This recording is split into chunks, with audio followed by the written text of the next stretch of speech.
यह कहानी दो बेलों की है जिनका नाम हीरा और मोती है। हीरा और मोती बहुत ही पक्के वाले दोस्त है। वो हमेशा साथ में ही रहते थे और उन दोनों बेलों का मालिक उनसे बहुत प्रेम करता था।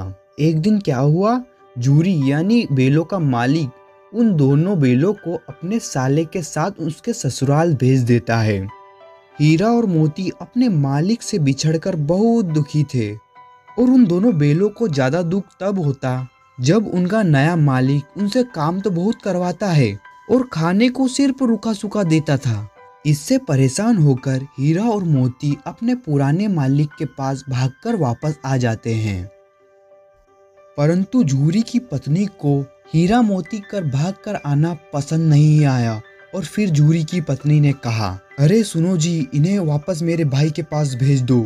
फिर उसके बाद जूरी विवश होकर वापस से हीरा मोती को अपने साले के साथ अपने ससुराल भेज देता है।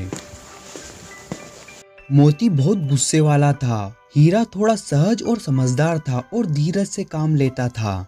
हीरा की नाक पर जब नए मालिक ने डंडे से मारा तो मोती को बहुत गुस्सा आया और गुस्से में वो हल लेकर भाग गया।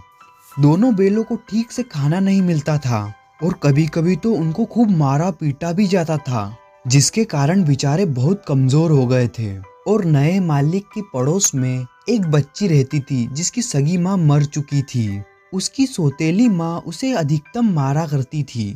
वह बच्ची प्रतिदिन दोनों बेलों को चोरी छिपे 2 रोटियां डाल जाती थी। उस बच्ची को हीरा मोती की स्थिति देखकर बहुत दुख हुआ, जिसके कारण उसने दोनों बेलों की रस्सी खोल ली ताकि वह यहाँ से भाग जाए और परिणाम स्वरूप वो दोनों भाग गए।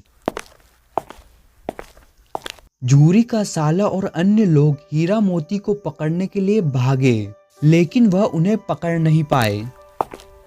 जैसे कि आप पेपरों को भूल जाते हैं, उसी तरह ये दोनों बेल भी जूरी के घर जाने का रास्ता ही भूल गए। दोनों एक खेत में जाकर पहुंचते हैं और इन दोनों बेलों ने कुछ खाया ही नहीं था तो पेट भर कर मटर खाते हैं। खेत चरने के दौरान खेत का मालिक आ गया। हीरा तो भाग गया लेकिन मोती फंस गया, इसलिए हीरा भी वापस आ गया। दोनों बेलों को काजी हाउस में बंद कर दिया गया। काजी हाउस में पशुओं को रखा जाता है। वहाँ पे बहुत सारे जानवर बंद थे। हीरा मोती ने बहुत सारे जानवरों को देखा और उसके बाद उन्होंने वहाँ से भागने की कोशिश की और भागने के लिए उन्होंने काजी हाउस की दीवार गिरा दी और काजी हाउस से सभी जानवरों को भगा दिया। लेकिन हीरा के बंधे होने के कारण मोती और हीरा दोनों ही वहीं रह गए। काजी हाउस के मालिक ने मोती को खूब मारा और उसे एक मोटी रस्सी से बांध दिया और एक हफ्ते बाद काजी हाउस के मालिक ने हीरा मोती को एक कसाई को बेच दिया। कसाई उन्हें अपने साथ ले जाने लगा। चलते चलते हीरा मोती को लगा कि वे किसी जानी पहचानी जगह पर आ गए हैं। दोनों जूरी के घर के पास आ गए थे।